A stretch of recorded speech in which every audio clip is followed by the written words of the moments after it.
Salam dan bahagia. Perkenalkan, nama saya Hari Gunawan dengan NIM 2021 010027. Di sini saya akan menjelaskan soal analisis resiko untuk kasus PT Jamu Cap Nyonya Menir. Bagian pertama yaitu resiko produk. Yang pertama, ketidakmampuan beradaptasi. PT Nyonya Menir tampaknya gagal menyesuaikan produknya dengan perubahan preferensi konsumen dan tren pasar yang berkembang cepat.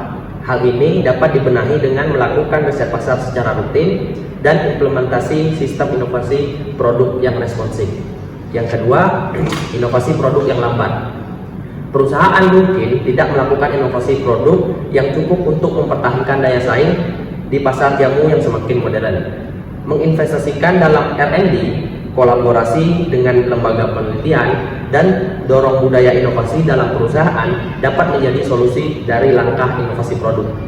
Yang ketiga, masalah kualitas. Meskipun tidak disebutkan secara eksplisit, ada kemungkinan terjadi penurunan kualitas produk akibat upaya penghematan biaya atau kesulitan mempertahankan standar kualitas. Dengan kejadian tersebut, dapat diterapkan sistem manajemen mutu yang ketat dan melakukan audit kualitas secara berkala. Bagian kedua yaitu resiko pasar. Yang pertama, perubahan preferensi konsumen. Pergeseran selera konsumen dari jamu tradisional ke produk kesehatan modern mungkin tidak diantisipasi dengan baik.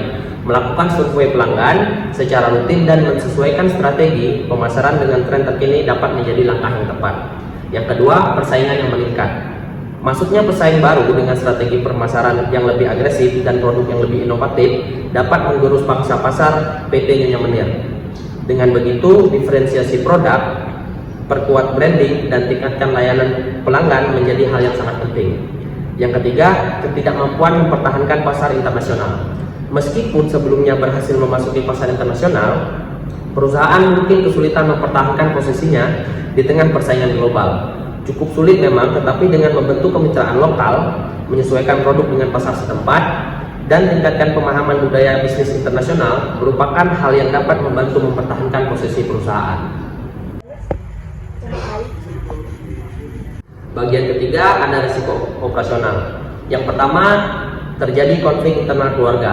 Sengketa perebutan kekuasaan antar keluarga yang berlangsung lama dari tahun 1984 sampai tahun 2000 jelas mengganggu operasional dan pengambilan keputusan strategis perusahaan. Hal ini memang kerap terjadi. Oleh karena itu, menerapkan tata kelola perusahaan yang profesional dan memisahkan manajemen dari kepemilikan ide yang sangat baik dalam menjalankan bisnis. Yang kedua, manajemen keuangan yang buruk.